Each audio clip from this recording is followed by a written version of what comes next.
रोम रोम भाइयों। राम राम सीताराम जय माताजी मित्रों, स्वागत है अपना नव ब्लॉगની અંદર। સવારે આવી ગયા આપણે વાડીએ, જો આપણું કોડાજીરું કેવું છે તે કોમેન્ટ કરી દીજો મિત્રો। હવે સુકાવા માંડ્યું એટલે આપણે પછી વાટોનું ને આ બાજુ આપણે પાઇપ હંચીલતા હતા તો જો 5 પાઇપો આપણે પડી છે।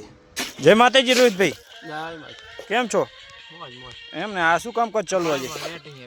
પાઇપો વેટોનું કામકાજ ચાલુ। આ બાજુ બે બેટા ફેંટેલા છે, બે પડે છે અને આ બાજુ પડે છે। તો હવે જીરું બીરું પાવાનું કામકાજ પતી ગયું એટલે આપણે વેટા હંચેલી અને મૂકી દેવા પડે એટલે આવતા વર્ષે આપણે પાછા ઉપયોગ કરી શકીએ।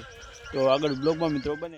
મિત્રો સાંજના આપણે આવી ગયા રચકો ચીકુડી વાઢવા માટે, કેમ કે આપણે ગાય માટે નાખવા જોઈએ એટલે તો વાઢવા આવી ગયા। કાલે અહીં વાઢી હતી અને આ બાજુ જો આપણે દેશી ઓર્ગેનિક ઘઉં જો તમે પહેલાં તો ઘઉં કેવા છે તે કોમેન્ટ કરી દેજો મિત્રો। આમાં કોઈ રાસાયણિક દવાનો ઉપયોગ કરવામાં આવતો નહીં, તો જોઈ લો પહેલાં તમને જોડે રહીને બતાવી દઉં ઘઉં કેવા તમે જુઓ ખાલી। મસ્ત મજાના ઘઉં આપણે ઘર માટે જ કરે, સ્પેશિયલ ઓર્ગેનિક ખેતી છે જુઓ તમે ખાલી।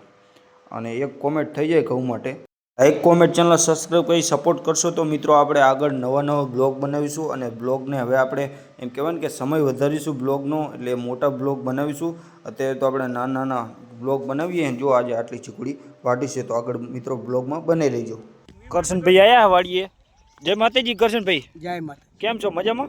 મજા એવું એમ, જય માતાજી। આમ તો જતો છું આ બાજુ આપણે નનકો બેઠા છે, જય માતાજી, મજામાં? મિત્રો જો આપણે ગાયની ચીકુડી નાખી દીધી છે અને હવે કરીશું બ્લોગને એન્ડ, મળીશું આગળના બ્લોગમાં। જય માતાજી મિત્રો।